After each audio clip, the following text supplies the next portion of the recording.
Bonjour à toutes et à tous, c'est RK. Aujourd'hui, nous nous retrouvons dans le bonus numéro 20 sur Ensemble et applications.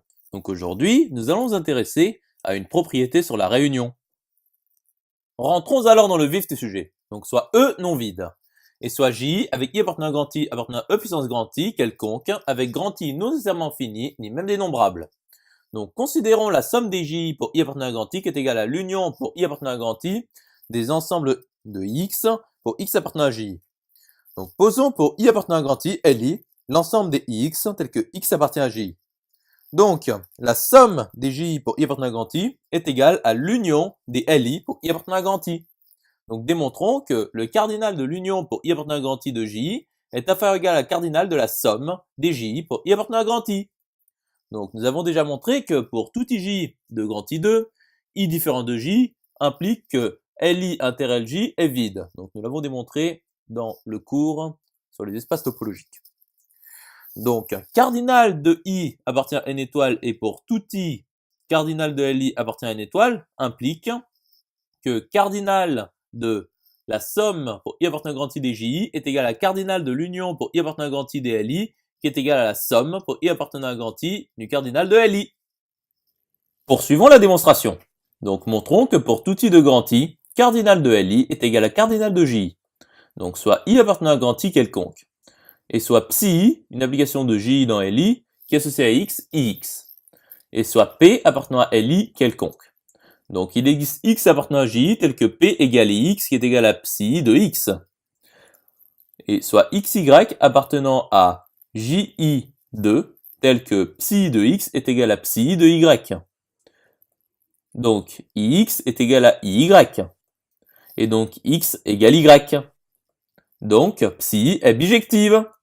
Et donc, cardinal de LI est égal à cardinal de JI.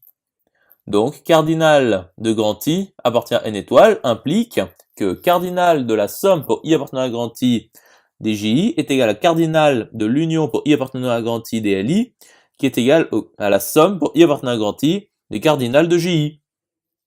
Poursuivons la démonstration.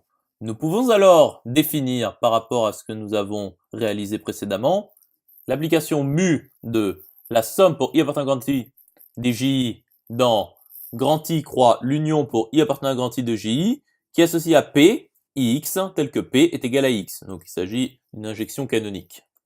Donc pour tout P appartenant à grand I croix l'union pour I appartenant à grand I de JI, il existe un unique IX appartenant à grand I croix l'union pour I appartenant à grand I de JI tel que P égale X. A fortiori, pour tout P de grand I croix l'union pour I appartenant à grand I de JI, il existe un I appartenant à grand I et il existe un unique X appartenant à l'union pour I appartenant à grand I de JI tel que P égale X. Nous pouvons alors définir bêta, une application de grand I croix l'union pour I appartenant à grand I de JI dans l'union pour I appartenant à grand I de JI qui est associée à P, X, tel que P égale X avec I appartenant à grand I. Donc nous considérons alors gamma qui est égal à bêta rond mu. Continuons la démonstration. Donc montrons que pour tout X appartenant à l'union pour I appartenant à grand I de J, il existe un P appartenant à la somme des J pour I appartenant à grand I, tel que gamma de P égale X. Donc soit X appartenant à l'union pour I appartenant à grand I de J quelconque. Donc il existe I appartenant à grand I tel que X appartient à J. Donc X appartient à LI. Et donc, gamma de x est égal à bêta de mu de x, qui est égal à bêta de x, car mu est une injection canonique. Ce qui est égal à x, par définition de bêta. Donc, gamma est surjective. Par conséquent, cardinal de la somme pour I appartenant à grand I de JI est supérieur ou égal à cardinal de l'union pour I appartenant à grand I des JI.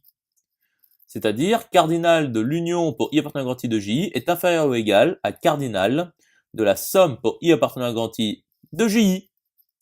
Conclusion établie. Et petite remarque supplémentaire, si cardinal de I appartient à N étoile et pour tout I de grand I, cardinal de LI appartient à N étoile, alors cardinal de l'union pour I appartenant à grand I de JI est inférieur ou égal à la somme pour I appartenant à grand I du cardinal de LI. J'espère que cette vidéo vous aura plu et vous sera utile. À plus tard.